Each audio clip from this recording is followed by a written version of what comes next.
ప్రపంచంలో ఇన్ని దేశాలున్నా ఒకే ఒక్క దేశానికి మాత్రం ఓ లేడీ పేరుంది.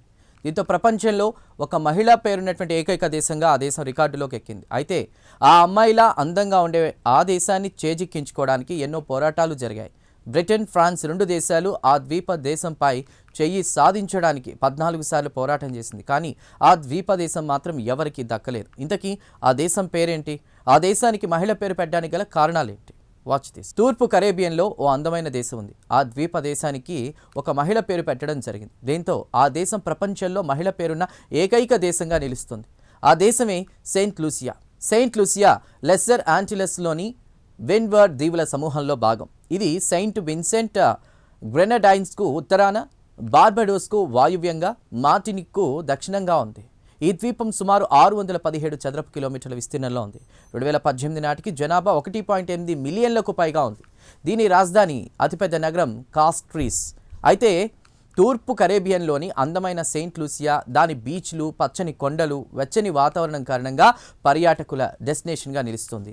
సెయింట్ లూసియా సందర్శించడానికి అనేక అద్భుతమైన ప్రదేశాలతో కూడిన అందమైన కరేబియన్ ద్వీపం. మ్యారీగోట్ బే దాని ప్రశాంతమైన అందమైన వాతావరణానికి ప్రసిద్ధి చెందింది. అయితే రెడ్యూట్ బీచ్ నీరు, అందమైన ఇసుక తిన్నెలను ఆస్వాదించే వారికి ఇష్టమైన గమ్యస్థానం. సల్ఫర్ స్ప్రింగ్స్ వద్ద మీరు సహజ వేడి నీటి బుగ్గలు, మట్టి స్నానాలను అనుభవించవచ్చు. కాస్ట్రీస్ రాజధాని నగరం షాపింగ్, స్థానిక సంస్కృతికి ప్రసిద్ధి చెందింది. అయితే ఈ ఏకైక లేడీ నేమ్ కంట్రీ చరిత్ర చాలా పెద్దదనే చెప్పాలి. ఈ ద్వీపానికి యూరోపియన్లు రాకముందు చాలా కాలం క్రితం మొదటి నివాసులు అరవాకులు.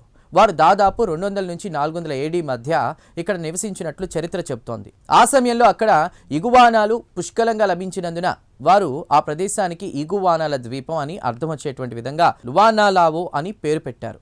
వారి తరువాత 800 ఏడీ ప్రాంతంలో కాలినాగో ఈ ద్వీపాన్ని స్వాధీనం చేసుకున్నారు. వారు దీనికి హెవెనోరా అని పేరు పెట్టారు.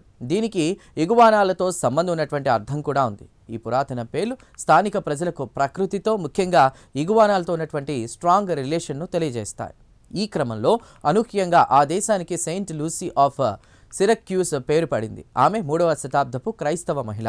ఆమెను ప్రజలు ఎంతో గౌరవించేవారు. ఫ్రెంచ్ వారి ద్వీపానికి వచ్చినప్పుడు సెయింట్ లూసీ పండుగ జరుపుకున్నారు. కాబట్టి వారు ఆ ప్రదేశానికి ఆమె పేరు మీద సెయింట్ లూసియా అని పేరు పెట్టారు. ఇక ఫ్రెంచ్ వారు మొదట ఇక్కడ స్థిరపడి 1660లో స్థానిక కారి ప్రజలతో ఒక ఒప్పందాన్ని కూడా ఏర్పరచుకున్నారు. కానీ కేవలం 3 ఏళ్ల తర్వాత ఈ ద్వీపాన్ని బ్రిటిష్ వారు స్వాధీనం చేసుకోవడంతో అది వారి చేతిలోకి వెళ్ళింది. దీని ఫలితంగా ఈ ద్వీపంపై బ్రిటన్, ఫ్రాన్స్ మధ్య దీర్ఘకాల యుద్ధం జరిగింది. మొత్తంగా సెయింట్ లూసియాపై నియంత్రణ కోసం రెండు దేశాలు 14 సార్లు యుద్ధానికి దిగాయి. దీని ఫలితంగా ద్వీపం పదే పదే చేతులు మారింది. ఈ నిరంతర పోరాటం సెయింట్ లూసియాను పశ్చిమ హెలెన్ అని కూడా పేరు పట్టడం జరిగింది. అయితే 1814లో నెపోలియన్ ఓటమి తర్వాత బ్రిటన్ చివరకు సెయింట్ లూసియాపై శాశ్వత నియంత్రణను పొందింది.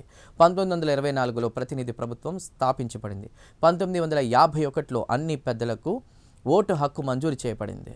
ఇక 1958 నుండి 1962 వరకు కూడా సెయింట్ లూసియా వెస్టిండీస్ ఫెడరేషన్లో భాగంగా ఉంది. ఆ తర్వాత 1979లో ఫిబ్రవరి 22న పూర్తిగా స్వతంత్రంగా మారింది. అయినప్పటికీ ఇది కామన్వెల్త్ దేశంగా, బ్రిటిష్ కామన్వెల్త్లో స్వతంత్ర దేశంగా మిగిలిపోయింది. ఇప్పుడు ఈ దేశం ఐక్యరాజ్య సమితి, organisation of American states, world trade organisation, Caribbean group of కంట్రీస్తో పాటు ఆర్గనైజేషన్ ఆఫ్ ఈస్టర్న్ కరేబియన్ స్టేట్స్లో సభ్యురాలు.